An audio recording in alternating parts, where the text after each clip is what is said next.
We all do it. Grab leftovers, pop them in a plastic container, and hit start on the microwave.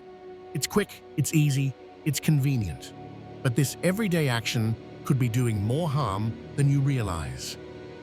Many plastic containers contain chemicals like BPA and phthalates.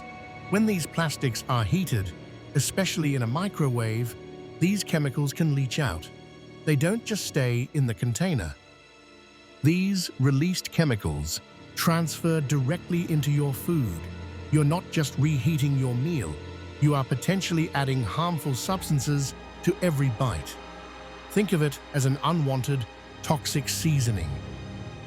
Exposure to these chemicals has been linked to various health concerns. This includes potential effects on hormones and other bodily functions. It's a risk you can easily avoid. The good news is there are safe alternatives. Switch to glass containers, ceramic dishes, or microwave-safe paper products. These materials do not release harmful chemicals when heated. Protect yourself and your family. Be mindful of what you put in your microwave. Choose safer materials for reheating your food. Your health is worth this simple change.